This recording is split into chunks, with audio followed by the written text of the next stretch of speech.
تفسير سورة الصاد أبنا ولني آية أني ولولا. أعوذ بالله من الشيطان الرجيم. اصبر على ما يقولون واذكر عبدنا داود ذا الأيد إنه أواب. بسم الله الرحمن الرحيم، والصلاة والسلام على نبينا محمد وعلى آله وأصحابه وسلم تسليما كثيرا. سبحانك لا علم لنا إلا ما علمتنا إنك أنت العليم الحكيم. أستغفر الله الذي لا إله إلا هو الحي القيوم وأتوب إليه.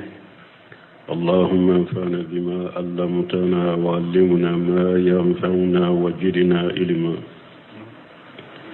بيه كارثوية هجرية باكلة أني كمناني أني بيناني أني ناني شهر رجب من هجرة سانكالو ولون فلنا بيسويني ولون فلنا دي ميلادي النصارى كجاتي بافلا أني مغا أني سبا سانكالو فلو بيسويني مغاني كورونتورناي أمبي باكو جيكوروني غلوفلا مسجد السلام كورون. أعوذ بالله من الشيطان الرجيم. أصبر على ما يقولون إلى آخر الآية. قال الله تعالى لرسوله صلى الله عليه وسلم آمر له بالصبر على أجاهم. ألا يفون آية لما سمين قرطة لندو ayafu akachide nyala kataruna kishibaka ni alaba kachide nyamaria kwa kasabari mushriku katora koro ومبشرا له على صبره بالعاقبة والنصر والجفر. علي النسونجا فنا كو أنا سباليا أيا نسونجا كسبالي كفنا كل لبان كنيما أني دمي ani ka bange aka mɔgɔw ka ko o bena dama. Ni sora abe tawhidi sabatili de ka makan kafiru ye tawhidi min nankariyali ke utumba ke ka tawhidi ko ku yere bonya ka bo tawhidi ma o sababu la u ka tora bese u be ewa kuma jugu fo tawhidi ye ka lagosi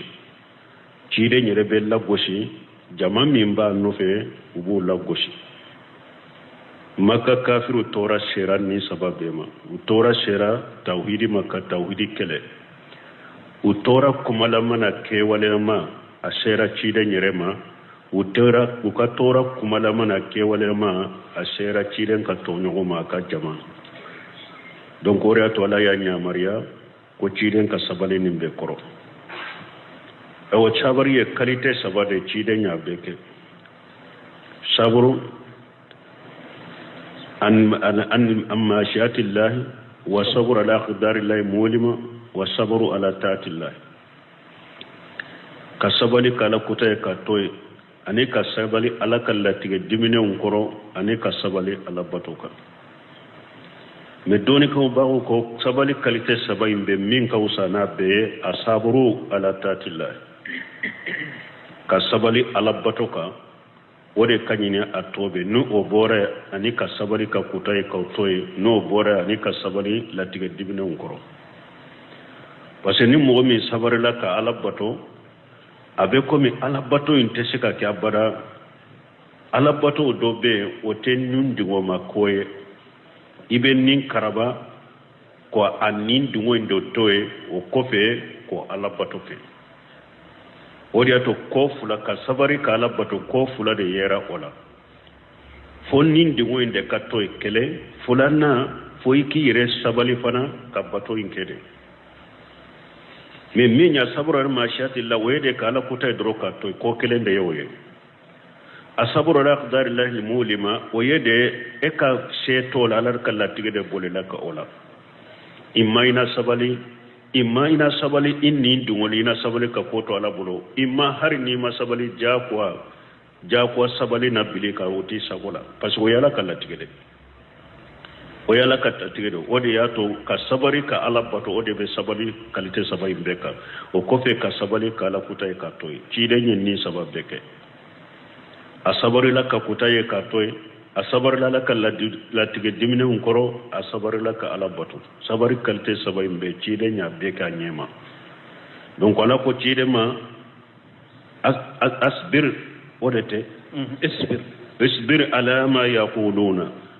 akoy sabali ibake ka kuma munun foye ubeke wale munun keila ubake tauhidila ubake eyerela ubake jenyogona sabala be koro eka sabala be koro ka munya be koro me akoro te ko ciden ka ta foli bila ka ta keli bila de wonni ka fana ka famu isbir parce que anye sabali dambe anye sabali fana jate minade ni eye ala ta fo ye ciden ta fo mogo munun be nu te cinya fe ute tawhidi fe ute sunna fe ute dina haqiqa fe ulu be munu kuma munu fo doro nu me na kerefe karasa ite nin ko badabla munu kancha yarade sabali to yew ko sabali ala yire sabali de fo ite nin kuma sugu foli dabla ala yire sabali de fo donc min ye kacinya foli to yew be kacinya keli to sabali to yede sabali yede ibe ala kacinya in fode kala kacinya inke tora min bi soro koro ibe sabali wode koro qur'ana be sabali min fo hadisa be sabali min fo alla nyini wode o ko fala ko cide ma wajkuru abudana dauda jali aidi ako anka jonka kibariya fo ube miri katashi anka jonka kibariya ma dauda jali aid minye fanga tige batola fanga tigi do batola mana dauda doni fanga la made fanga tigi do doni la fanga tigi do marala fanga tigi do batola jali aidi be nimbe tumbe dauda bolo aka doni tunka bo aka bato tunka bo aka mara tunka bo tunka gele comme ala yirebe ya bana fo chugomi donc ni ala ko wajkur abdana dauda tawsirila abe mana fulata ka dauda ka ko suma fo dauda ka kibariya fo ika mogoye abe se kota wajkur abdana dauda abe se ka ke wajkur abdana dauda miri ka tashi dauda ka kola ko munun temina dauda ka na sabar lo koro e fana ka miri wala ka tashi wala tuma ibn samira ibn ni mana fula fo ko aya mbu fula beta miri dauda la ko munun temina ka ika miri wala iko jate mina ifana ka dauda la daga ka sabali ani dauda ka ko fo fana aka ko suma ke fana ala ya fasa manta munun kaye ani ala ya sabali min kaye o fo donc dauda ka kibariya foli ci denye afo kunye munye tesiliyata di rasulullah sallallahu alaihi wasallam ka ci den dususuma parce que makka kafiru tora munun tumbe ci den ka tumbe kuma munun fo ay tumbe ke wale munun kala ci den kana jatemina kon nunun keranne kelendela o kera mogola inye usabarila fangatigido tundo ala batola ewa ulu nomina ika dauda nunun lajege ika do ko munun bika amadamina ela nabi nyuma utemina enye ibalima ci de utemina nye koko bake ka foye ka kila anyona yuso ifana ka mire uka koina aniki uka ko foye ka mogoye pour akata sinuye ani pour aku kanu ani pour afana kula dege innahu awwab dauda kera mogoye wakati be na ba yere sagi kata alama ni dusukun kalasiye ani duwawuye ani batowuye ani ka ko sembe alama ka ko shinshi alaka dauda kera o mogoye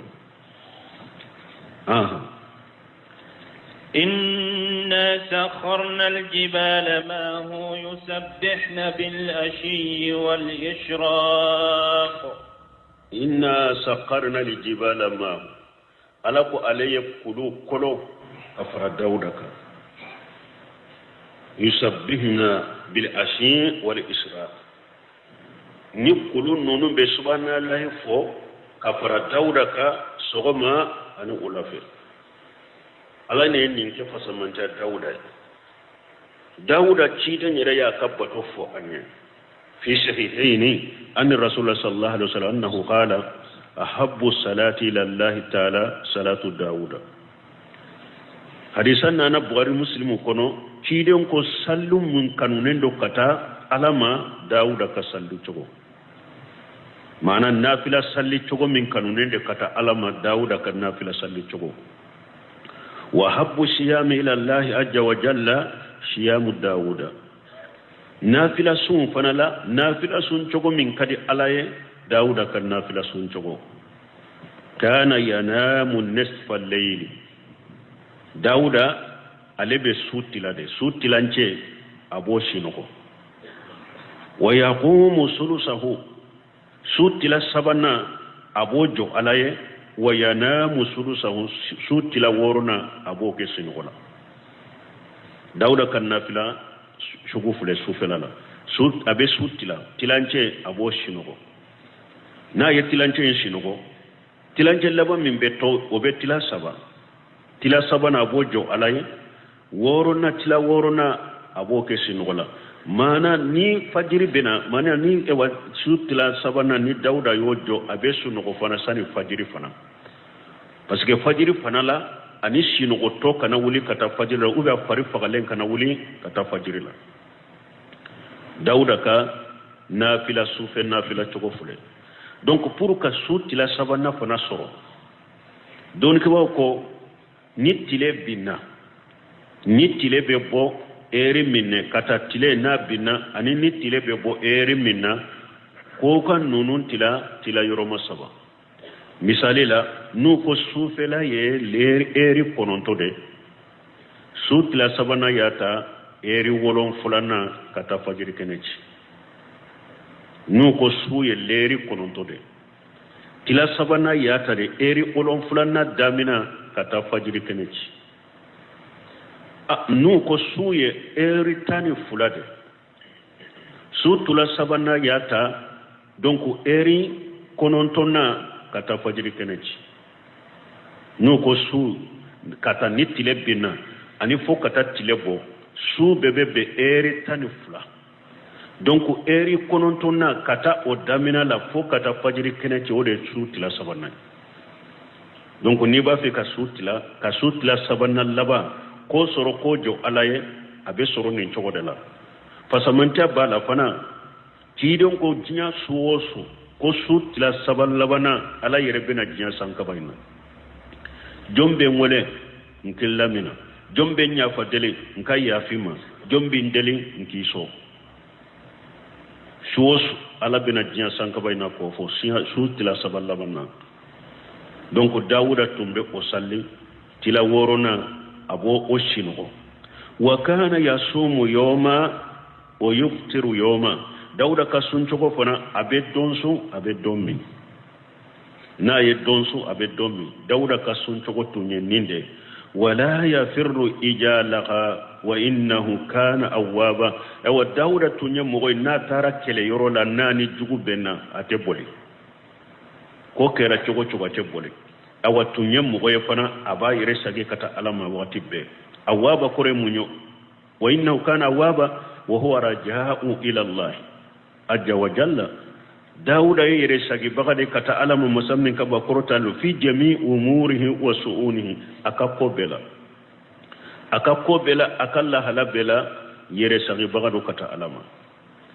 ombalmu dauda ka salli togo min fuleni nye ciden fana ka sufe nafila salli cogo tuñaninde ciden fana be sutila saballaba abe salli ni bilali be salatu bo aba soro ciden be sinogoda sanatu wakati abe wuli ka caya salatu wakati ba soro ciden be sinogola abe wuli kana fajiri salli abe su laba sinogode puri fari foninen fana ka wuli kata fajiri salli ma ni sinogo totila fari fakatila dauda ka sali cogo ye wode donc ala ko ni nye kulu nunu ala yu kolo ka fara dauda ka nube subhanallahi fo ka fara dauda ko sogoma ani ulafe anana aya wure kono aya kono أنه تعالى سخر الجبال تسبح معه عند إشراق الشمس وآخر النهار نهاية كنا لكو عليه كلو كلو سغما تلكم فلو أني ولافي تلال لبا وبسمنا لفوق فرد داودك يا جبال أوي بما هو التيرا ونانا آية وركونو ألاكو كلو أي سمنا لفوق فرد داودك كونو أي سمنا لفوق فرد داودك داودك كانجيا من ديرها ما جابورا كالالينا نابي جابورا كالا كان كدي تشوغمي كلو با لامينا دي كونو بسمنا لفوق فرد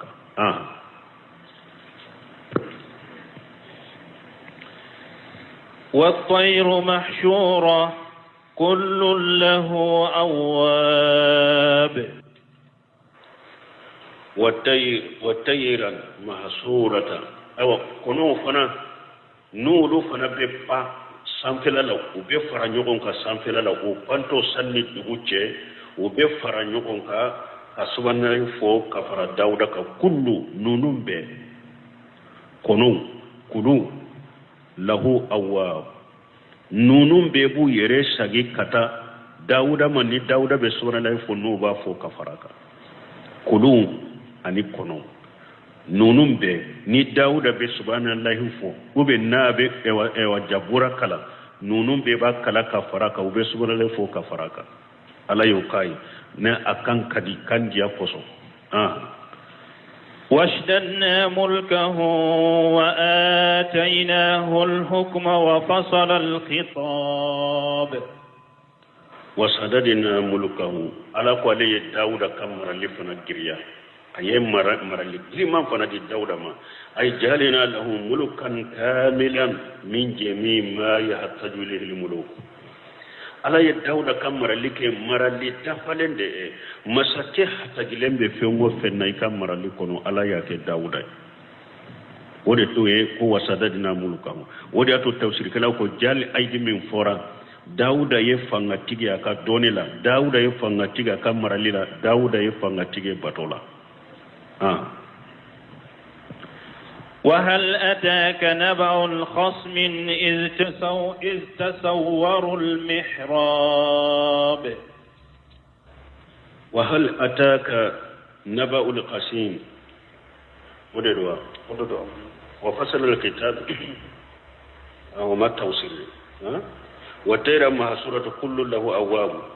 وسددنا ملكه على قول داود كمر لي أياجريا وأتيناه الحكمة ko alaye famuni kodo ayodi dauda ma wa fasla alkitab ani kuma chogonyuma kuma aka kuma tun faran fansilelendo ani fana nim kiri bagawna na kiri tige bagawna na kiri tige dauda fe yornin kele abet kiri tige ni nyogonte nitilenya ka faraka bonogono fasla alkitab be nim fula beta kuma chogonyuma kuma faran fansilendira dauda maka kuma betun faran fansilende do kele fulanna fana na ye kiri tige mo munu ni nyogon chabe kiri nke ka faram fansha da be faraka bonona fasala kitaba indinde do ko fasala kitab ko amma badu ko mo folo minen ni fo arabu kanna ko amma badu ko oye dauda de ko fasala kitab ni ode to sekelaw do fana yo fo amma badu arabu kanna mo folo min nya fo ko dauda folo de yafo ko de fasala kitab na la kulli hali fasal alkitabi kuma togonyuma kuma faranfanshiyalen dira dauda ma ani fana na ye kiri tige mo munu ni nyogon ka kiri be faranfanshiyalen do ala yoke dauda o ko fela ko wa hal ataka nabawul qasim akoya la kele bahaw kibariya mani mawa chide iji tasawwaru almihraba puru panna ni dauda kabbato yoro do de tumbe dauda ma bolo ayo kere ya ayere bellankolo o yoro la de na ba fe ka alabato atafe mo kaye abed dogo na kabbato ye yoro mi nyere kere ndo ayere ni bato yoro dondola dauda ye mo de ale de chide ni nabi nyuma de ale de be kiri tige mo no nyogonje nu ye nyogon so bira kiri tiga fe tawri tikena ko nindo ina dauda ya la nyini nkallan kolonya nin jigi ala ce nyere kanka bato kere kere len ko nyere ye atara do aka bato yoro la tawsiri kelaw do ko da sogolendo do ko ayi ko da sogolen tunte de me gardien de tumbe dala mogote do aka donc nunu fana nana kiri de bu bolo unana dauda pe pura ka kiri tiga nu nyogonje tuma munana uye da sogolen soro ube uye gardien soro dala umaso kado nunu fana haju tigu do be ni haju gula chogo dola abinya finye kabo fende mena inyate foila ni kan mapode manyana bo nunu fana nu ka haju gele nu ka kiri gele minnana do nyorote dala u fana panna ni kogoye bato yoro kogoye ka jigaka u panna ni bato yoro kogoye ka jigi dawda kay parce que don chogo tu bolo ni tay ulu fana haju de bula kuri de bulu buro u panna ni kogoye ka jigi dawda ka ha ninkele hi dawda jatike parce que hada madem fule ni ekelembe yoro lay ka bato yoro la mogo ka kogota jama fana ka pa ka jigika hada madiya ka tabayya la nabi nyuma ya tola o ya hada maden ka tabiya ni dan churi be sirat dawda siranna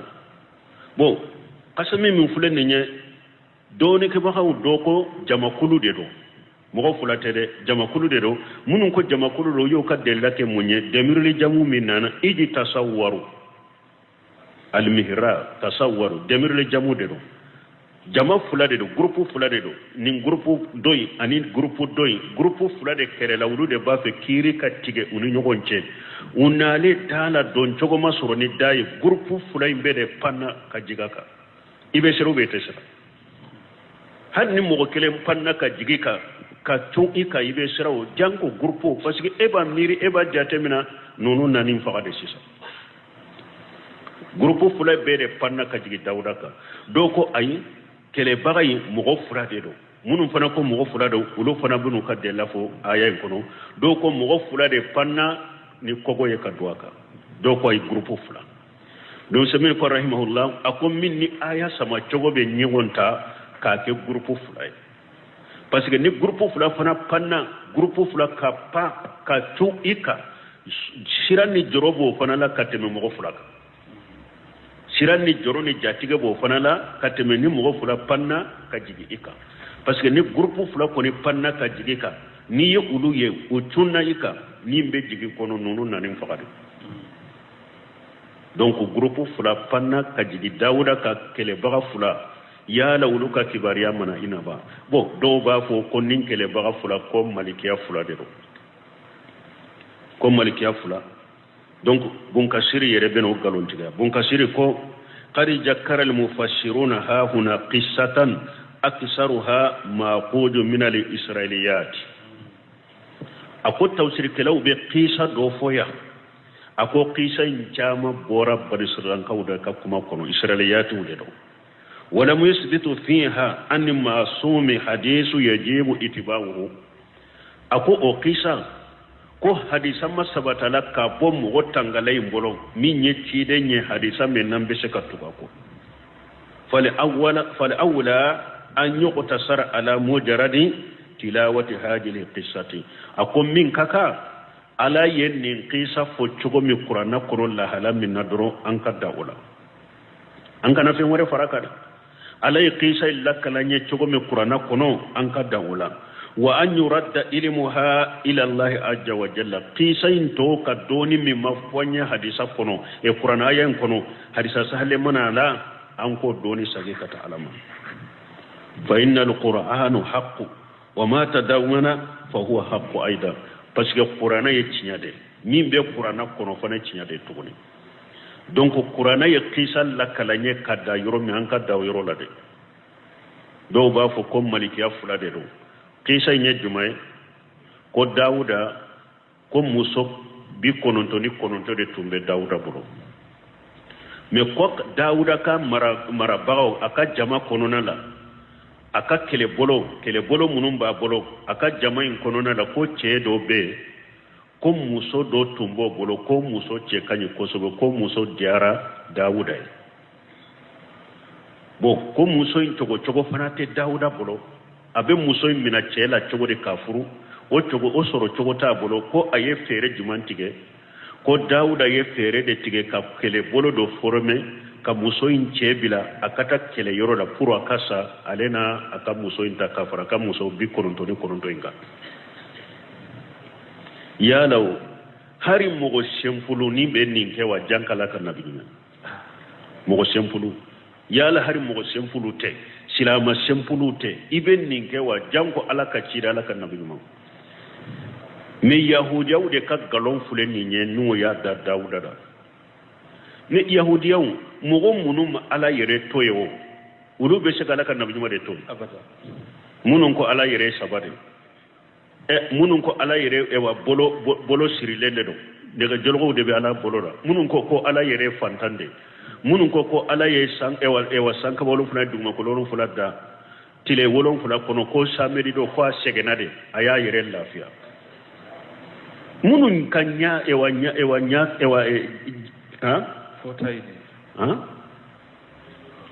ɲa donna sera ala yɛrɛ ma maana minnu ma ala yɛrɛ to ye ka ala yɛrɛ lebulu to ye ka mankutu jugu fɔ ala kan olu bɛ ala ka nabi ɲuman de to yan awa yahudiyaw de ka ngalon ye ninnu ye an'u ka ɲa dɔn donc an'u ka dɔgɔyamali ka se ala ka nabi ɲumanw ma nin ye yahudiyaw de ka ngalon ye ka da dawuda la hari mo silama senfulu ɲuman tɛ nin kɛ janko ala ka nabi ɲuman janko ala ka ci dɛ nin ye israeliyati de nin ye ngalon de tiɲɛ tɛ nin na dɛ awa kɛlɛbaga ninnu tɛ malikɛ ye fana ala m'a fɔ mɔgɔ si ye ko malikɛw don hadamadenw de don ala m'a fɔ mɔgɔ ye ko malikɛw de don hadamadenw de don u ye ɲɔgɔn sɔsɔ u nana groupe fila de don dɔw b'a fɔ mɔgɔ fila u ma don yɔrɔ sɔrɔ ni da ye u panna ka cun ka jigin dawuda kan إذ دخلوا على داود ففزع منهم قالوا لا تخف خصمان بغى بعضنا على بعض فاحكم بيننا بالحق ولا تشتت وأهدنا إلى سواء الصراط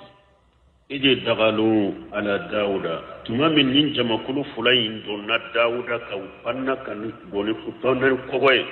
أدواك كجيكا كبتو يرولا ففوجي منهم داود جاتي غراولا طيب nko munun ko jamado hari be aya sama chogod la jekatare fa fajiya minhum jamiru jamotewa dauda jatti gela kasiranu parce que groupe de jamade do jamaka kogota ka jigika iba miri unani fakade a jatti gira asiranu ne qalu afana jumay damir le jamin qalu jama kulu fulatuma mu ya do ko dauda sirana ko la taqab ko dawuda kana sira amana kambi amani faka koy amana ifakali kana amana kambe ko jugu kila koy qasmani groupe fula de nyanye kele baga fula de yanye bodonku mogo munum fana ko mogo fula do u ka sembero ni ka dilo yoro jumay qasmani anye kele baga fula de munum fana ko mogo fula de do uru fana ka dilo yoro fule qasmani anye kele baga fula de an kele la donc ko qasmani munun ko groupe fula do ko abe sagi kata an groupe fula de kele la qasmani an groupe fula de kele la baga ba'duna ala badi ando bagara doma to sura demilu jamu masagi kana tugune ando bagara doma orata bunu semno ka tawsir suratu sadi kitabu ma ya boaka alebe mingiriya groupe fula de do mo fula tere groupe fula de tunaka ode aya sama chogo be nyogonta jatige be mo be jatige ode la fana kateme mo fulaka an groupe fula de do am bagara nyogon made fa ahkum bainana bil haqqi awa groupe fulay wuye kuma do fo dawuda he adabu baliya do fule wulu fana ka kuma wula adabu baliya be wulu fana ka kuma wula yoro damado folo ye munye fa hakum bainana bil haqqi kiri tige andi nyogon ce ni tinya mo man kan nin tle ala kan nabi mala na yaye aw ye nyogonge aw na aya nyogonta anana ko abina kiri tigafe anana kiri tigafe munna ko aya do be kiri tiga ne tilenya de ani cinya wala aw man ka foka faraka tugune ko kiri tiga ni nyogonce ni cinya o man ka fo o ye adabu baliyani kata dawuda makele fulana ko wala tustit kana jengede kiri tige anni nyogonce ni cinya kana jenge donc ni nyakuma juguni adabu baliya o ya nyasi dawuda ma wa ahadina ila sawa'i sirat ube ewa ikan kanda fona kata sirati lelema kanam bira sina jengenga an kanda ikan bila sirati leleka donc mo fulana naka kuma nyefo dawuda ni to groupe fulana naka kuma nyefo dawuda ni to wala donc uma kuma info ni adabu ni chogo nyumaye ne ni yairana me dawuda fana tumamu yu ka kiri fo doro dawuda mudlage e nete kiri tiga ni nyogonje na ya don te kiri tiga ne cinya be na munna na ya do konte tile ni aw ba fo ne aw de ba fo ne man ne ka tilewa e waye taka bonkoro la dawuda moke donc don kama wo yeninde fo abdurrahman sadi aka kitabu kono tafsir karimur rahman fi tafsir kalam numannan ni taran nin qisa fanala ye be faida chama de fo nin qisa fanala no fe faida chama ababu nin qisa fanala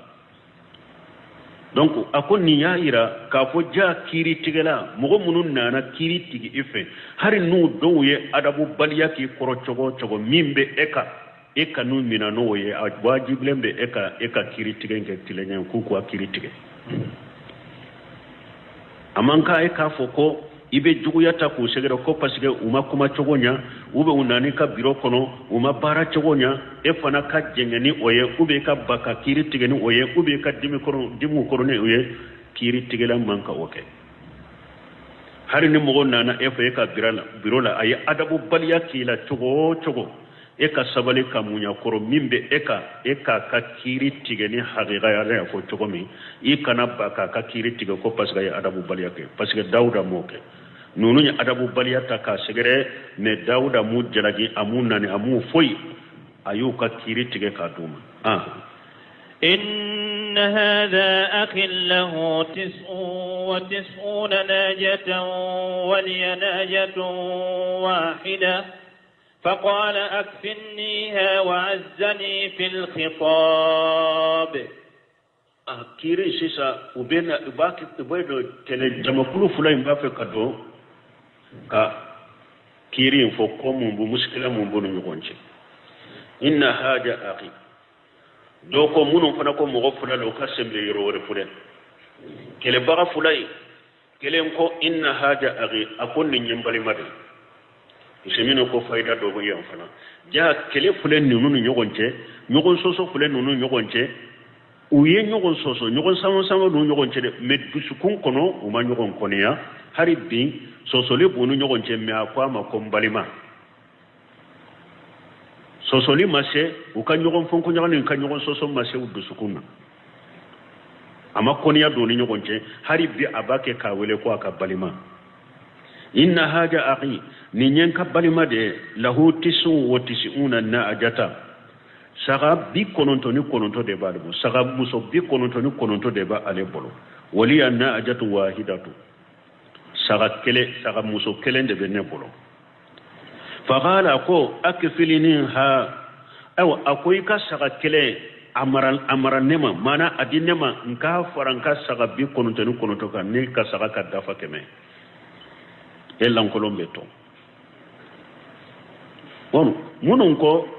dauda ko muso bi kononto fure ka saga bi kononto de ke muso ye buno seminu ko ate arabu kan kono ko muso be wole ko saga ko qur'ana te muso wole ko saga koni ye de baade ube ewa ambe saga mindo saga be wole nunu de ma me saga te wole ko muso donc kisa min be foya ka foka faraka ngalondo de mo ci kanata o qisa kala dauda kade ka jigi dauda kare kana laka ayat tafsir na yede yahudiyon kan galon de do jugu yang galon ka da dauda ma aka barati har islamu nyuman take janko ala kan nabi nyuma nunun kelela nin ko de saka bi kononto ni konoto be ne bolo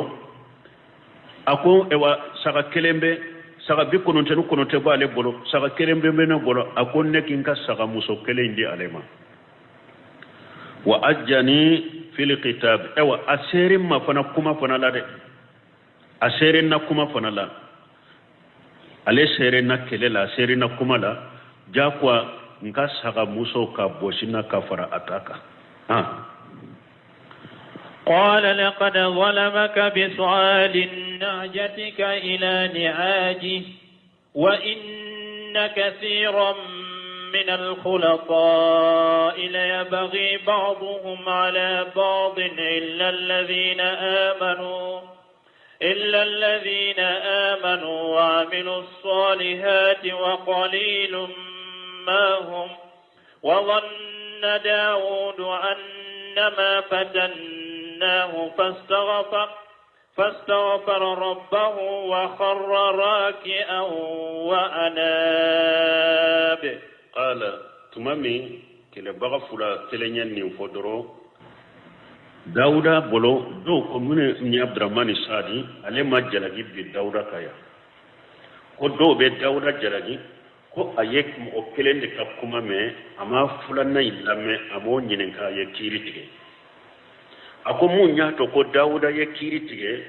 dawda bolo nunu fulanna na chogo me uboyde fuletene ka kuma lankale na ni nyana ni ma soso dawda bolo kuma yimbe ye ninde kuma worete ye kiritige wodi ato ama to kelende lamme ama le nyinen ka parce que wulana alema chogo min uye balima ya fonu nyogonje ni nyekolla kalete nimma kunendo ama soso dauda ya jate mina ni nyeko jelende ni mashe nkan ni nyinin ka kiri tigala no semira rahimahullah aleka tawsir kono ani tawsir kala woro uko dauda parce que bena aya lagbana dauda yere ya do ninkiri minana di alema ala ya Allah jarabide asagira kata ala makka sudri be kala ya fadeli ala ya Allah jarabini jumanya Abdurrahman Sadi ko ambo o doni sagi kata ala kaysa en ko ni kera kum min kama ni ala ya dawra la jarabi fo yire ya do ni ninkiri tige ko jalagi binna aleka katubi kata alama kala ya fadeli ala mo nya fo nya ko doni to ala bo ne don shemira rahimahullah le ka tawsiri law bella hala sabafo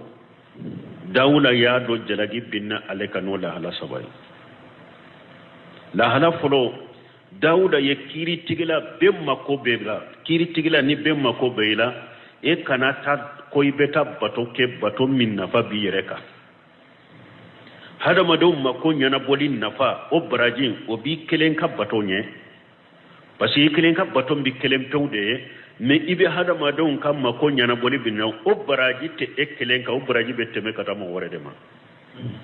don ka ko ko bato min nafa beteme kata mo wore ma ani bato min nafa bi e kelen pewka min nafa beteme kata mo wore mo wore braji kacha donc dawuda yi hada madum kam mako nyana boli min toyde ko ale beta bato keren kerelen ken ayereye ha ajalagi ro folo fulay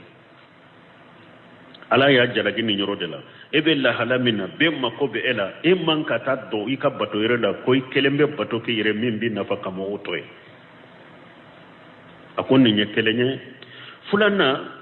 tuma me kele baga fulana na kelende ya atafo o dauda teleyara ka kiriti dauda kelende ya atafo ama doy nyininka ama fana lame defo ewa jalagi fulana fulay jalagi sabana dauda ye kiritige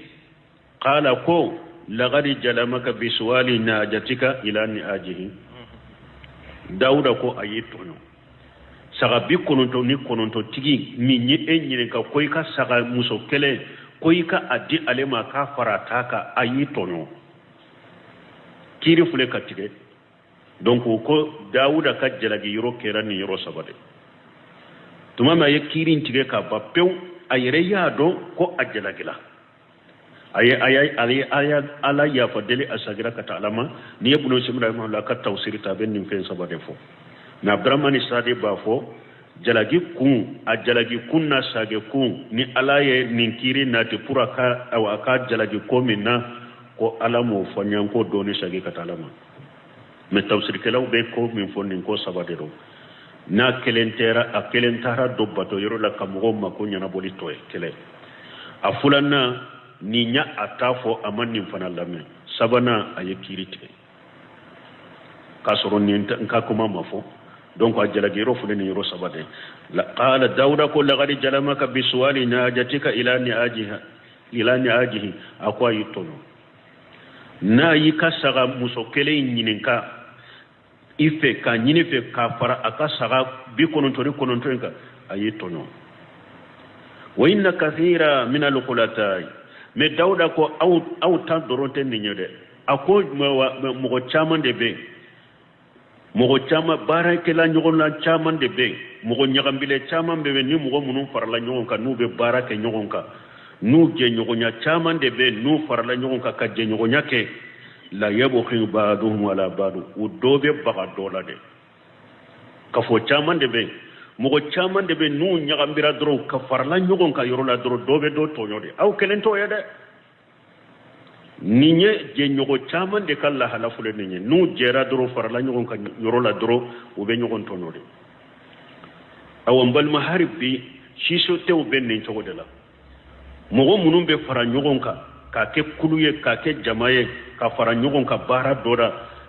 akera dina bara doye ube jiya bara do ube anka kabila fara nyogon kali munun fule ninye ambe du kele unkono ambe du kele unkono ambe anje ndendo foro kele na aminte nyogon tonya ka dogore aminte nyogon tonyo aka dogore dawda yode fo je nyogon chamande be mo chamande be nun nyagambile ndo jera doro ube nyogon tonyo de fo jow je nyogo jumante nyogon tonyo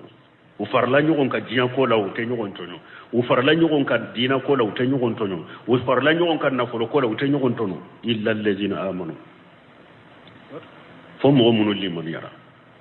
mo munun kera mu'mini ye liman ya haqiqa sabatira bolo wa amiru salihatu yebara nyuma ufanake ukabaro kala salala ukabaro benachiden ka sunna masallallahu alaihi wasallam mu'minu bara nyuma kelaw uluka je nyogonya ulude te nyogon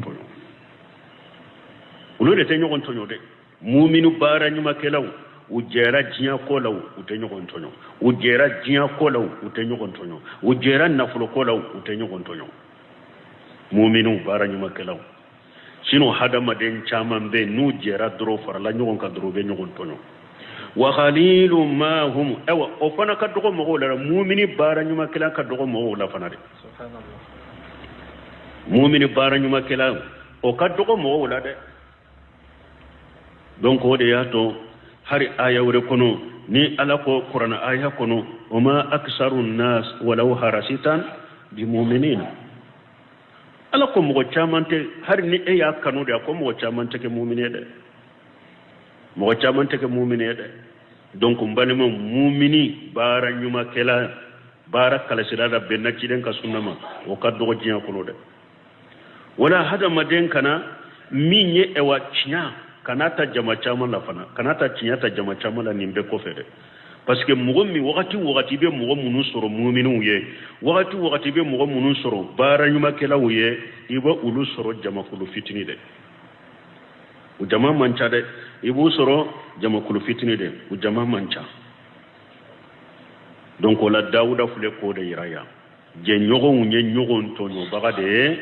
fonni mugo munu je nyogo munu nye mu'minu ye bara nyuma kela ude ulu de te nyogo ntono ulu fana kaddogo mugo chela wajanna daud annama fatanna donc dauda yereya addankaniya sisa nin janna munye dauda yereya addankaniya sisa kon nin kiri minna ala yella tige ke kan nin kiri minna ti alema ala ya la jarabide dauda yereya do kon nin kiri tige likera alema la jarabide ay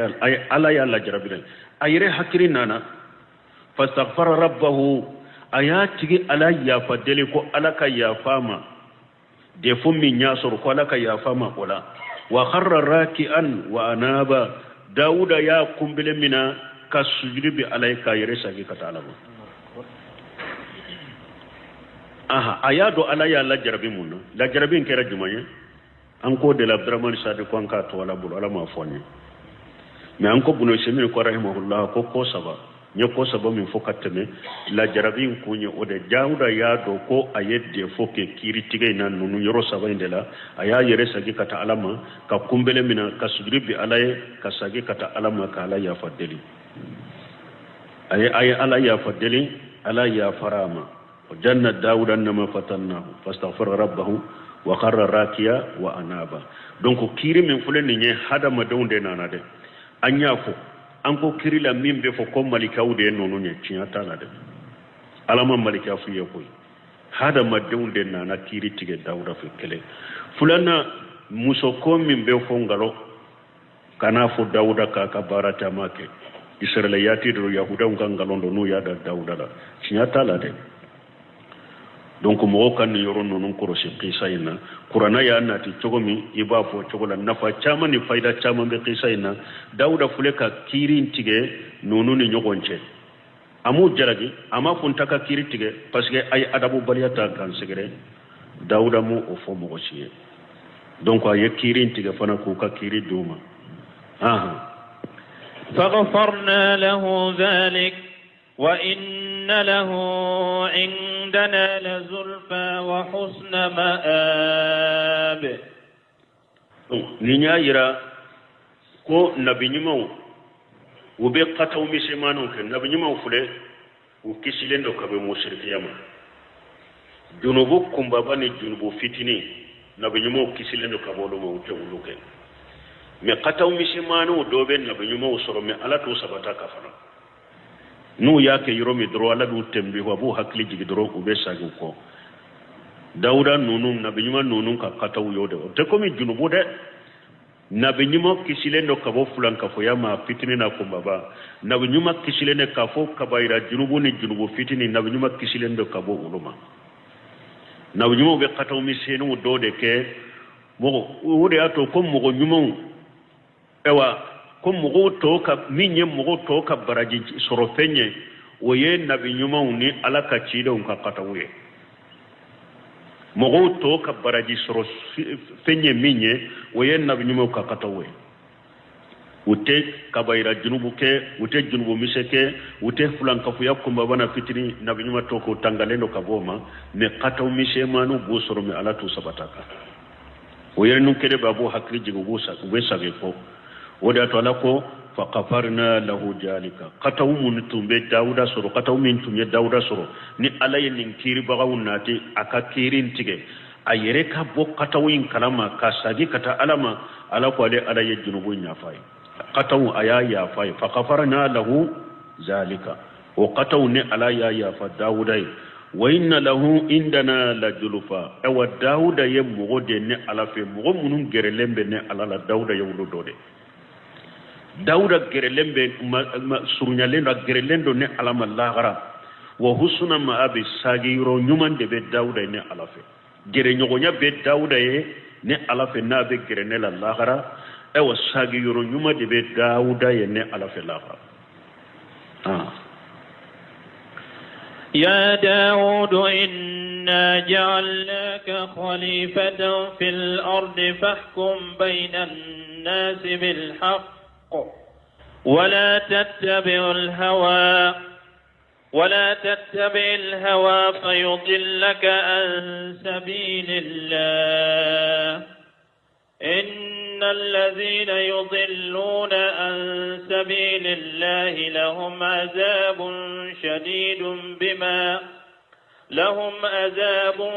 شديد بما نسوا يوم الحساب dauda atera mugotile lenye akakiri kono de atola ko ya ciden ko risa sahalen kono ako al muqshituna la manabir min nuri ciden ko mugotile lew ko manaru de be bolo mimbar de bo bolo adilalen ni noro de anye min rahman alaka kinila wakilata yadayhi yaminu alaka bolo fula be kini alladhina yaqshituna fi ahlihim wa ma wallu wulu tile bagaw ye jonye mogo munu nu betile unu ka demba yani nyogonje ani nu bilala koko la nyema yala ubetile ala ciden ko nin tile baga yo malata mado wulu be manara noru la mado do ka ala ka kinina ala ka boro fula be kini donc dawuda kera o tile bagawuda o kofe ala ko ya dawudu hadihi wasiyatu min allah azza wa jalla li ulati al umur bon kasir ko ni alaka wasiya kanye nyema wuye ko nyema ni alaka wasiya kanye awma an yahkumu bayna an-nas bil haqq al munazzal min indihi alako ko nyema aye kiri tige mogo ni nyogonche ni tinya ye tinya min jigina kabo alafe ni kera nyema kiri tige ni alaka jigi fende min ya qur'ana o de ya to nebe kaba ko mogo de la nu ko nu bafo ko juju nunu konka juju nunu ku katile ko juju nunu katile ubo bafo ko ni juju masina ko atile lendo bunu musemine ko al qawanin al wadiya loi akosi ni wo min be loi kunna o be tile katami loi nyere de tonyali ye wo foro ale yere de jengelendo min bo kunna de be kiri tigeno abe tile katami abe min nyere ka o de jengelene komi wolo so abe bintiga ni munyo to ko wolo so mo min be wolo so de kunna o be tile katami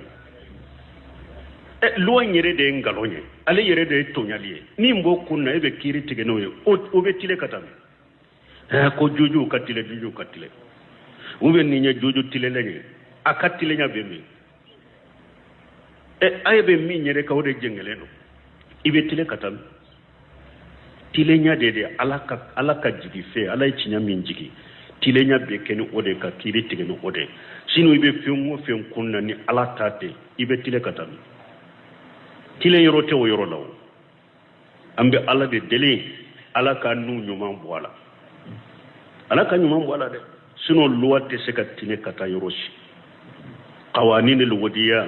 ate se ka tile kata yoroshi ale yere de tonyoli yere ale yere de jengelendo yere folo ambe tile kata mi silamiya ka kiri tige bago yere fulo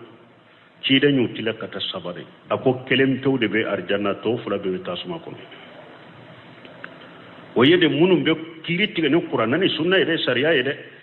kiden ko sabade do fulay mbe tatasuma kono kelende be kisi ako folo minte kiri do aye kiri tiga ne akunya de kiri do ama kala ta do aya yere ke kiri tiga ga mo ni nyogonje abaki ka kiri tiga ni ngalonye kiden ko be janna bakun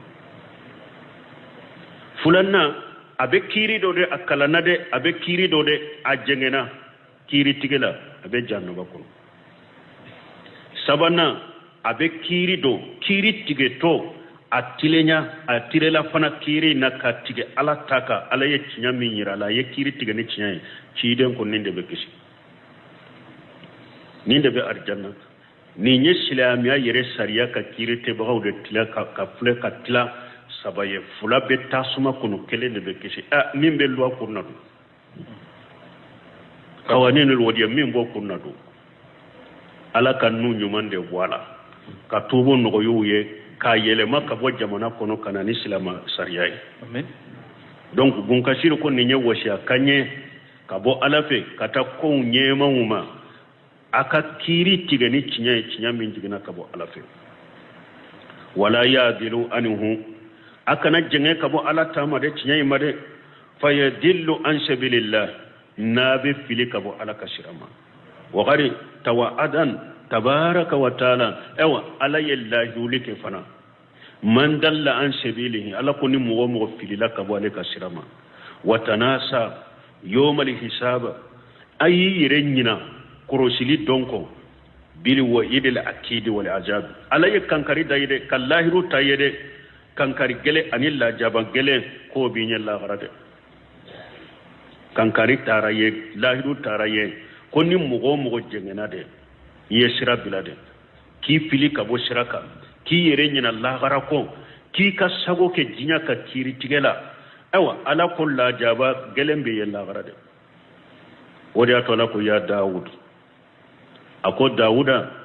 inna jalinaka khalifata fil ardi ne yike nona bilade dugu koloka mogo ka ko nyana bo baga ni ke kiri tige baga ki ke mogo ka ko nyana bo baga ki ke nona bilaye dugu koloka mogo ye nubu ka ko nyana bo ka kiru tige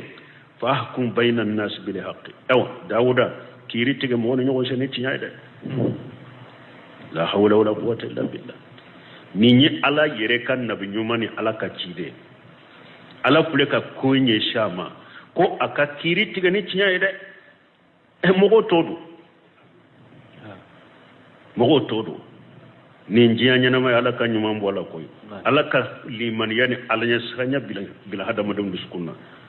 ala ka ciidende fulene aya tanu fana ka teme tanu ni dambe ko yomali kama do ko agre lembe ale alala ko sagi nyoro nyumambe dawuda e ale alafe o dawuda de kankari fule ka da o dawuda de edu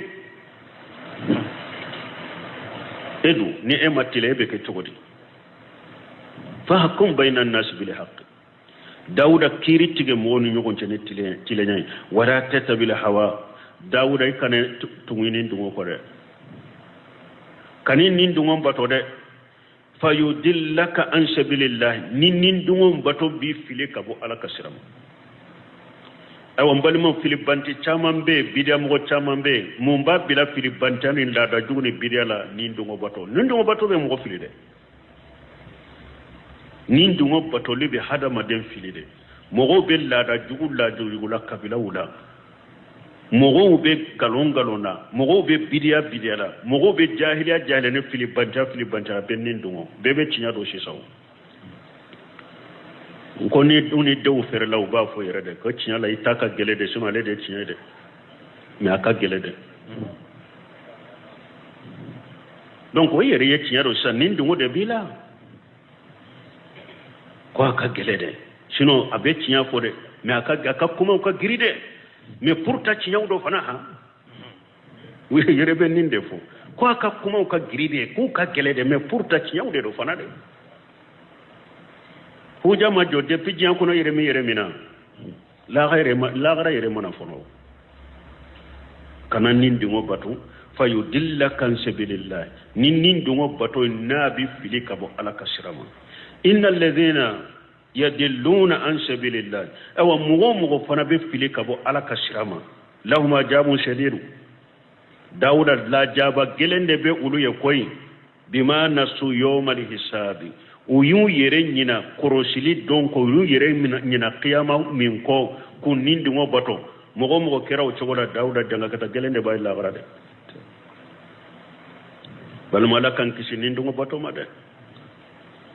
balmo cinya donen do ko rejo soso ka mo munumbe karamo munumbe galon fonna karamo be ka kawun no ya ni cinya to la delela to ka kuma la qur'ana delela to la sunna delela to la salafu ka kuma la mo go bodo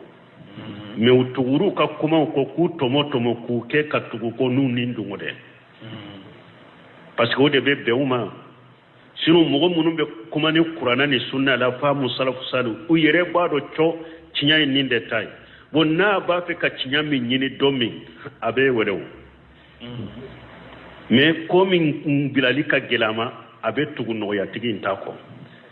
mais ni komi nyere yen nana dari da na amma ko bo cinya ire haga da ko he nde cinya fuyewa ni ko dina cinya haga da awele de aka kuma ka gelera ante sika ke mais ni ko be dina ko ne haga da nyina wele de atanu nde cinya kele ne be sika cinya fuye de ambe nimbe do jamana en kono mogo chama foi tula nindi ngo batote awa salafu salihu yodo fo man tatabba uruhasu faqad tajandaga koni mogo ibe doni ke baga wala mede ni doni ke baga min katame min kataka no domi na tugo ko min ka girima domi no bila ko ye jindirle ko re munafiqin man tatabba uruqasu faqad tajandaga ni mogo tukuran no yaro ke ninde ba no ya ni ko ni ba no ya lemfe nin tata nimba gere yare nin ko kuma ka gele ni mi doni kama min taka no doro bota doni kama min taka no masala min doro beta ni nye jindiri yade ni nye munafiqade ete dina kelaw e nin dungo batola de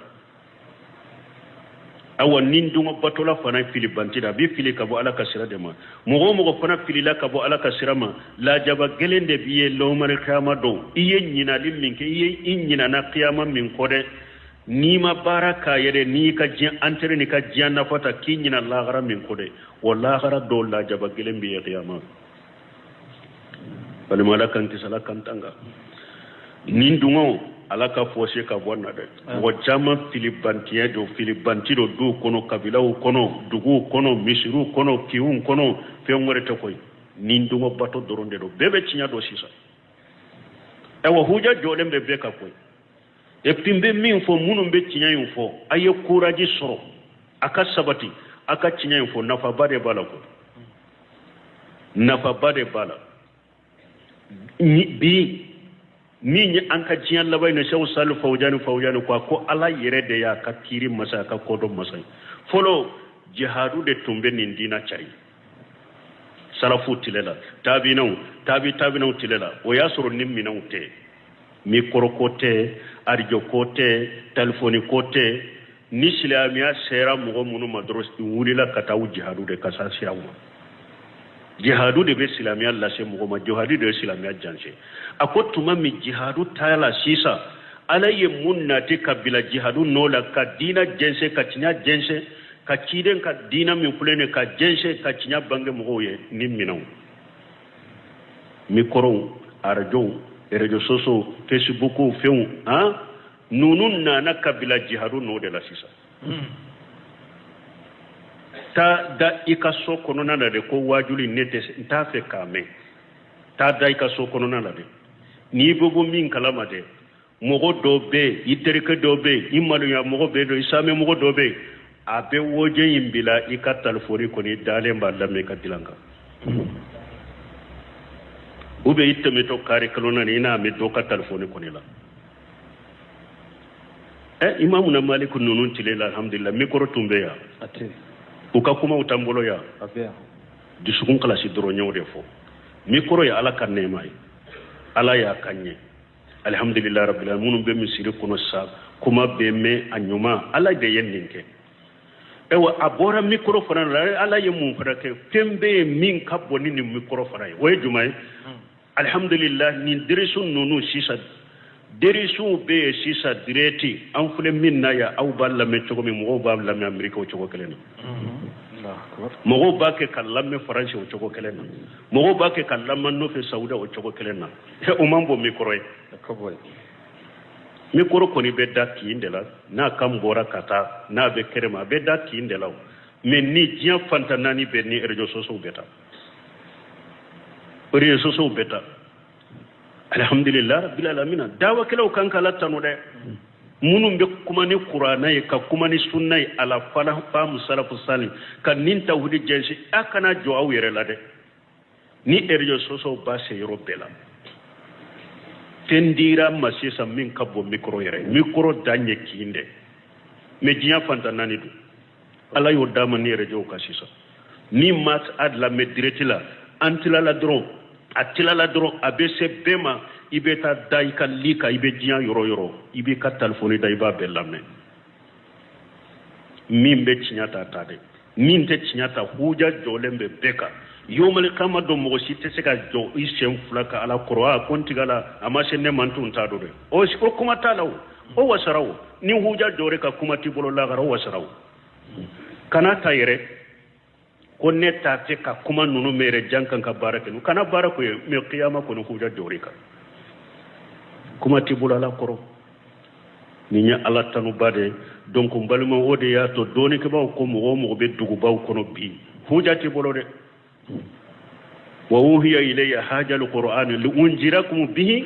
wa man balagha kiden ko alay nin qur'ana wa hawne made purun kaw ba ni qur'ana ani qur'ana shera mo ma donc qur'ana wajul tawsiri sera mugo ma hadisa sera mugo ma tawhidi kuma ni sunna sera mugo ma e ya lamme jumade kono kutuba kalana ya kala mikro lay tilo bala wa ya lamme do de ka telefoni kono wa ya lamme tele de lawa ya lamme arjo do de lawa huja jorika dina serima ciden nya serima qiyama yitte seki dawa ka kuma kelen fo alay ko ala tum masene man ta do de ntum ta do de o banna e bolo mo be dugu kono o banna e bolo pew donc wajidu kala tawhidi wurele kala sunna wurele kala ni wasara awma akana décourager foy kara wu décourager alhamdulillah rabbil alamin ala ye femba de ke dawa kala wura shisa a sigilembe kuma fo beta bo maka aw sigilembe kuma fo beta bo amerique aw sigilembe kuma fo beta bo chine aw sigilembe kuma fo beta bo français aw be décourager munna afrika foni akacinya fo aka fo ada hari ni min tara da ika sokono ka dabbe so idala ka birifini biri yere la ibe nindina me bi ibi nyincinya me bi ati sagola ibe nindungo bato de la cinya famu baliyate cinya me baliyate ibi nindungo bato de nindungo bato fana mo filibanti ifili lendo kabu ala kasirama mo fana filila kabu ala kasirama ki yire nyina lahara ko ki nindungo keya ala ko la jababi Allah garam min ka gele ala kan kisala kan tanga subhanakallahumma rabbana bihamdika ashhadu an la ilaha illa anta astaghfiruka wa atubu ilaik tafsir suratu as-sad ambina wulni ayata ani walawla أعوذ بالله من الشيطان الرجيم اصبر على ما يقولون واذكر عبدنا داود ذا الأيد إنه أواب بسم الله الرحمن الرحيم والصلاة والسلام على نبينا محمد وعلى آله وأصحابه وسلم تسليما كثيرا